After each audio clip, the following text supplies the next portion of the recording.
I'm 26 and live in a townhome in the far suburbs of a small city. I work closing shifts, usually getting out at 10 or 11 p.m., and spend most of my time at home staying up late and gaming all night with my buddies. It was sort of the same thing over and over every day. But a couple months ago, I was having a pretty stressful week at work, and wasn't in the mood to really hang out with my buddies that night, or even hop online with them. But I also couldn't sleep. I stayed up until 2 a.m. being bored and watching YouTube, before deciding to take a break and go for a walk. I didn't go for many walks, although every time I did, I always found it to be calming and enjoyable, so I don't know why I didn't go more often. Especially at night when nobody else was out, it felt like I had the whole town to myself, which in this context sounds a bit eerie, but I liked it, or at least I used to. I grabbed a hoodie and locked up my place, then started walking.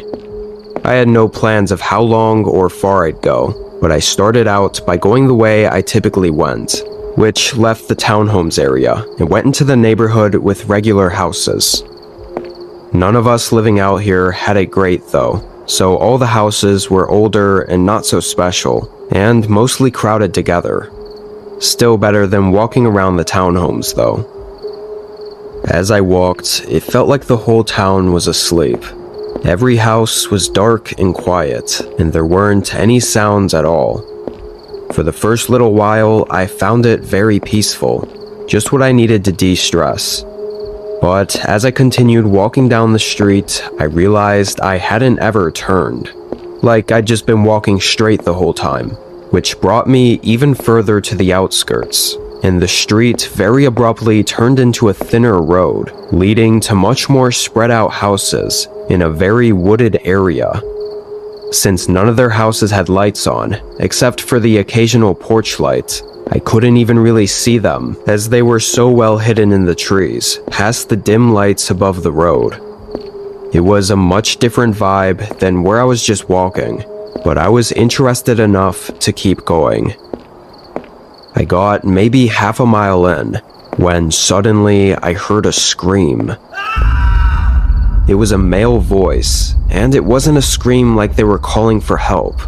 It sounded more like a scream to get someone's attention.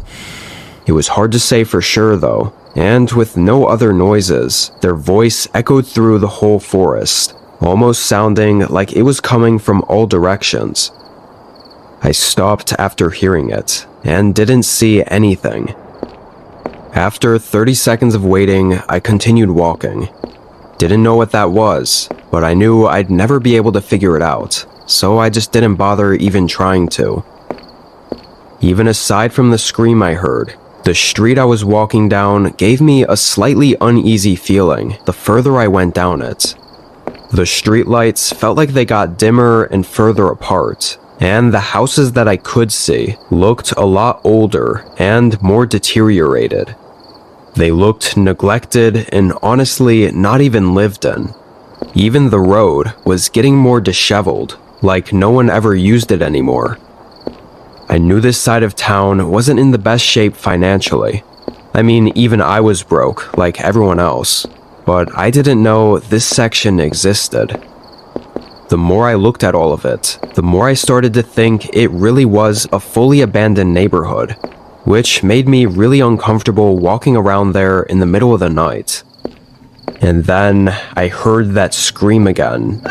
It was almost the same as the last one, but it sounded closer, and I was almost sure it was from behind me. I stopped and turned around.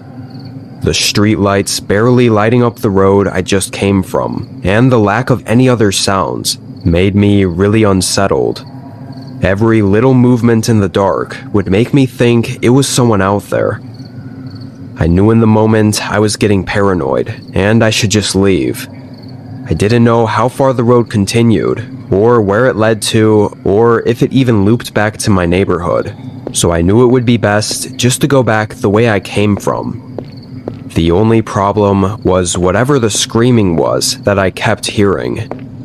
Still, I turned back. My eyes stayed locked on the road as I walked quickly, trying to get out of the wooded area as fast as possible. I made it a couple minutes down before I suddenly heard the scream again, but it was behind me, just where I came from. Whoever it was, I must have walked past them, which means they must have been hiding in the woods. When I turned and looked, I saw a man on the road. He was wearing all black or dark clothes and was walking toward me. I only looked for a second before turning and continuing to hurry down the road.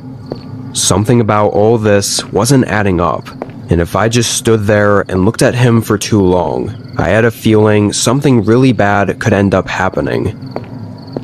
I turned to look several times after that, and despite seeing him walking toward me before, every other time I looked, he wasn't there. Begged the question of where the hell did he go? Maybe he saw me and turned around himself, not wanting to look like he was following me. I thought it'd make sense considering the sort of creepy area we were in. Whatever was going on, I didn't care to stay and find out. I moved quickly, finally making it out of that strange area and back to where all the homes were. It wasn't all that comforting though, still feeling the eerie sense of being alone. Or maybe it was the feeling that I wasn't alone. I eventually made it back to my townhouse. I don't know if that walk was the stress reliever I was hoping for, but I was just glad to be away from that creepy area, and whoever was screaming out there.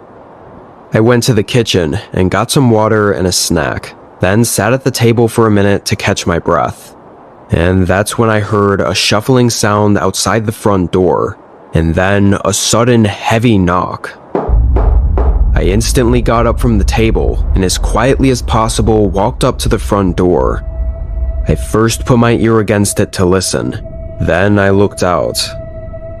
I didn't have my porch light on, so it was basically pitch black, and all I could see was a dark figure standing there. After a few seconds, I thought I could make out that they were for sure wearing dark clothing, and so I was nearly positive it was the same guy I saw for a moment during my walk. He'd followed me home. I got my phone out and backed away as I called 911, trying not to speak too loud. Honestly, I wanted the guy to stay out there long enough for the cops to make it, and that way hopefully I'd get some answers. Because now I was really starting to question the screams that I'd been hearing out in the woods. The man outside the door knocked 5 or 6 times while I was on the phone before it went quiet, and eventually I went back to the door and looked, and he was gone. When the officers showed up, they asked questions and stuff, but nothing came of it. I mentioned the screams, and although they thought it was strange, they didn't dig any deeper into it. I don't think I slept at all that night, and while that was mostly the end of everything eventful, over the course of the next month, I kept waking up to knocks at the front door. Loud, disturbing knocks. But by the time I could get down there and look, nobody was ever there. It's been a while since his last visit, but I still feel a bit paranoid. I don't know what was going on in that wooded area, who was screaming, or what the man wanted. All I can say is I know in my gut that I was close to being part of something really awful that night.